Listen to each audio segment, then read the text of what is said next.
right, this is the second video. If you have not seen the first one on Jane's Addiction, talking my introduction, my experience with Jane's Addiction, go watch the first one first because it sets all this stuff up pretty well. You get my thoughts about the band. But if you just want to hear all about my thoughts on the implosion on stage, or the whatever you want to call that thing, well, that's where we are right now.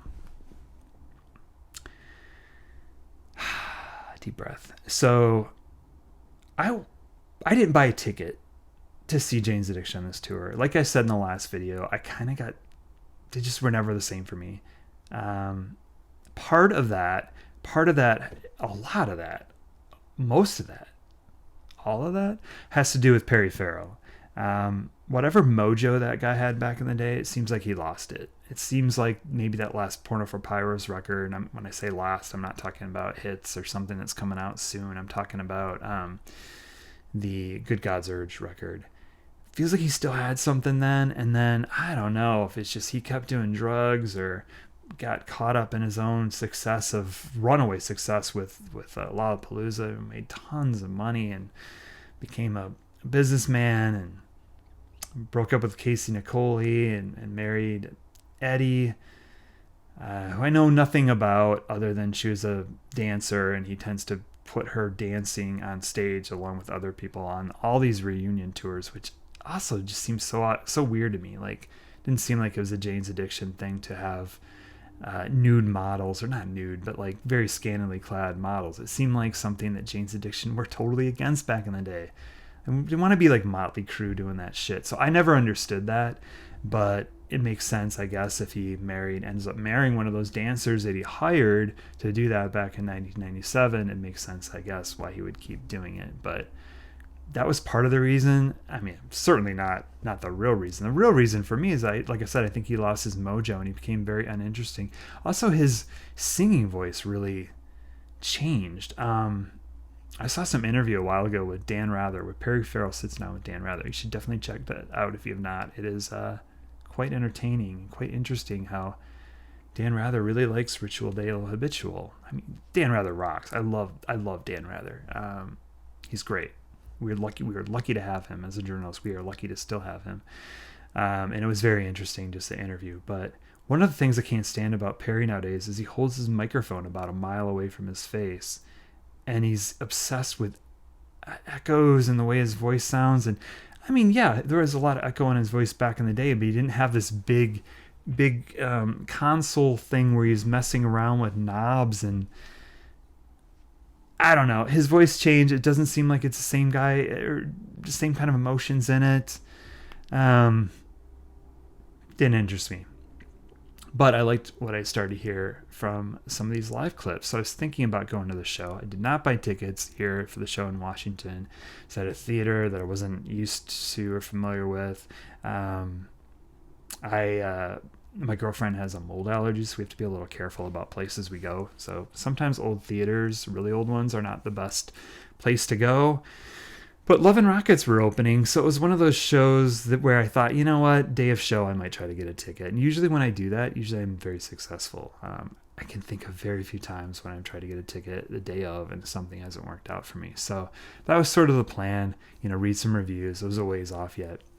Anyway, I'm following them online, reading the message boards about their shows and about working on their record, and I'd read some interview with Dave Navarro, I think he was a guitar player, where he's basically saying if they can keep it together, there'll be new music in 2025. But it kind of hinted at a lot of drama going on.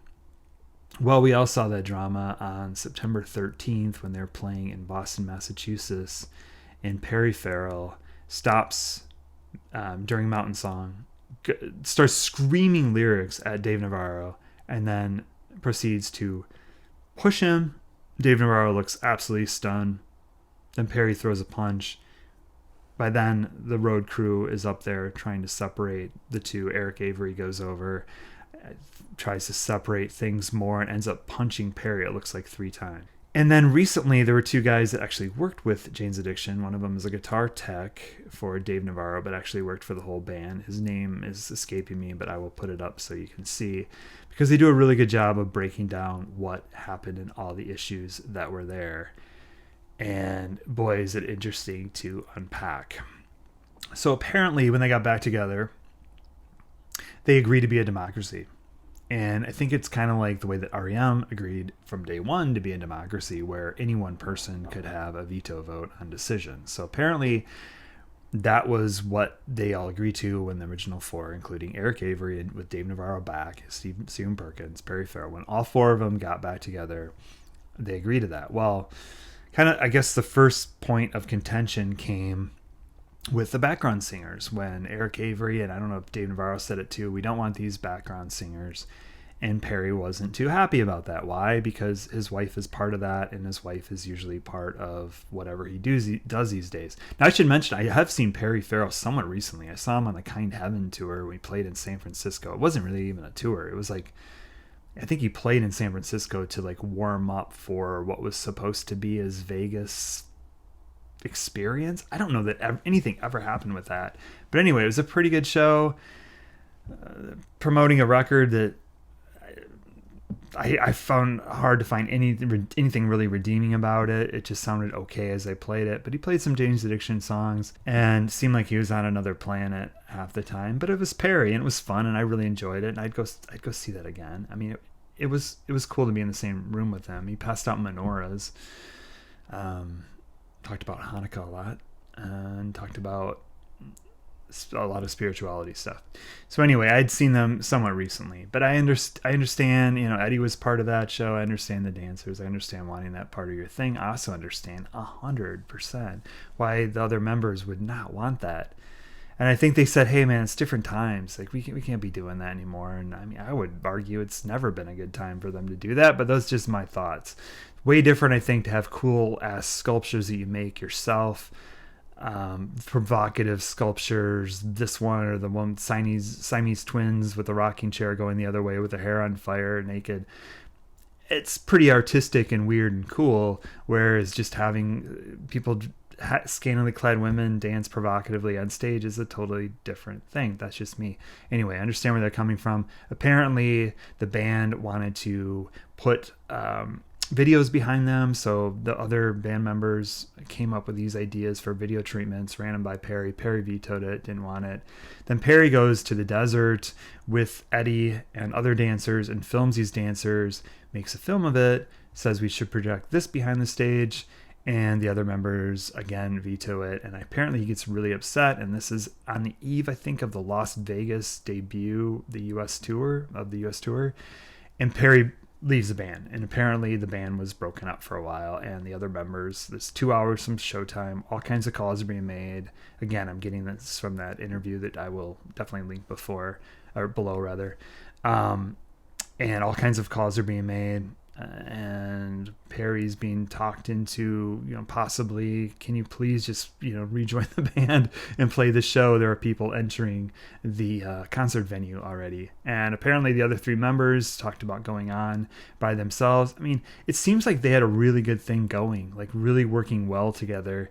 And apparently Perry never showed up for sound check and rehearsals, and it was just kind of, he was definitely the weak link. I think a lot of us thought that, myself included, as I saw clips for this, doing the microphone a mile away, singing like not really singing the right parts sometimes, seeming very off, at the least. Anyway, they go on, they do that show, and apparently it's a really good show. Then I guess they get to New York, and there's some sort of conflict going on before those New York shows. I'm not sure what it was. And they play a show, and I guess it's a complete disaster. Like, Perry is so far behind, measure behind where the rest of the band is, and they're trying to get him back on track, and nothing's really working. And he was probably on something. We don't really know. But it was a disaster. Then they played the next night, and apparently it was a killer show. So it's just a few days after that, I think, when they did this show in Boston. And apparently, after what happened on stage, Perry took another swipe at Dave Navarro backstage. You can actually hear audio of it in that podcast, in the video that they did. But I think the most disturbing thing about all this, you can say that yes, he has a drinking problem, but everybody's like, he really doesn't drink that much. He has a bottle of wine on stage, but that's more of a prop. most likely painkillers or drugs. But also, what disturbs me the most is you watch those clips, and there's some for the song that came before Mountain Song, Ocean Size, in the set, and the guy is so far behind where he's supposed to be. But you also see him. You see Dave Navarro come up to him, tap him on the shoulder when he's behind, and not singing well at all.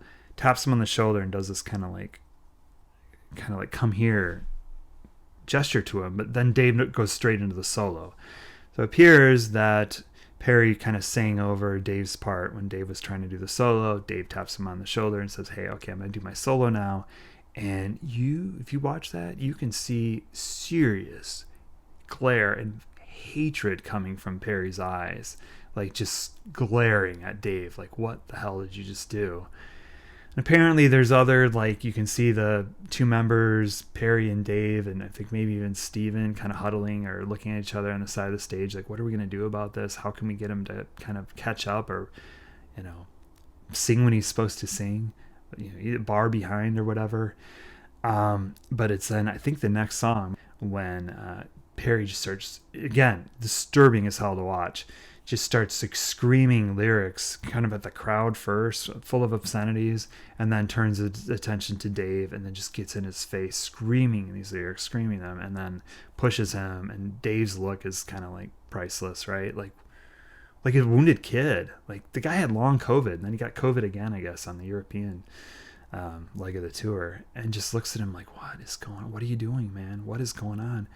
And then apparently, yeah, it escalated backstage or whatever. Dave got on the plane the next day, went home. The question I have is, do you want the band to get back together? Should the band get back together? And what happens with the remaining tracks that they have? Because apparently, from the sound of it, they had an album they were working on, or several songs. Now, who knows what state of completion they were in. But the single, True Love, the second single from them, with the four of them reunited, came out 2 days after all this happened. And it was scheduled to in advance, I get that. But was there a third one scheduled? Was there a fourth one? Are the other songs in a similar state of completion as those two singles? Or are they just kind of releasing a single at a time? I mean, there's also been stories where before all this happened, where they talked about putting out singles more likely than records. But what happens to this material? I mean, much easier for a band to put out material that's already done and not have to cooperate with each other too much, besides maybe picking an album cover. Is that stuff done? Is that ever going to come out? Who knows? I sure hope so. I would like to hear it. But then, will there be live shows? Will they reunite and play live shows? They've got this thing's up and running. I mean, these band members, the three of them, are working really well together. Can Perry get his act together? Will there be more live shows? I think that is like super unlikely. I don't know how that happens. They already canceled the tour. I'm sure they've had to lay off all their staff. All the tour support. Love and Rockets had to cancel their tour too. It affects more than just them. It's hard. It's really hard to think about this band getting back together and playing again, ever, really.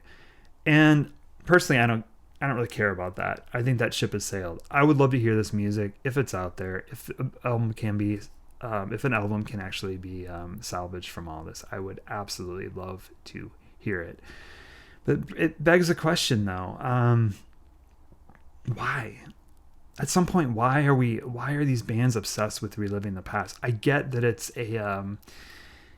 a meal ticket to some extent. I mean, Perry Farrell did a super dickish move with the band on the eve of recording, I think, for Nothing Shocking, where he negotiated, pretty much demanded, a royalty split that left him with 62% of the publishing, and the rest of them to split what was left of that. Claiming that he wrote all the lyrics, who should get 50%, and then he should get a quarter of the music too. And kind of pushed his way into it and got them to sing it, got them to agree to it. So ever since then, there's been kind of a rift, and that's probably why the band didn't last very long at all to begin with. But is it just seems like it's pure nostalgia for people that never saw them the first time around, which is kind of interesting too, because Jane's Addiction, unlike the Pixies and unlike I don't know, a lot of bands from that era don't really, they seem like they just kind of were so part of that era. They don't really seem to resonate for a lot of people the same way. And I think a lot of it is that it's art rock. It's stuff you have to sit down and really listen to. It's not songs, for the most part, they're not songs that sound really well on the radio or, I don't know, isolated from the records. Now, if you put these records on, you're in the right mood. I mean, they will blow you away. But at what point do you just call it a day? And I thought that Dave Navarro did a brilliant thing. Hasn't really commented too much. The three members other than Perry did say that basically they hope that Perry got help and that the tour is canceled and all that. But then Dave Navarro did a really interesting thing. He did a post, which I'm going to put above my face here, on Instagram, where he talked about Walt Whitman and how Walt Whitman was never done with Leaves of Grass and just kept working on it and working on it and working at it through his whole life, and kind of compared the situation to Jane's Addiction.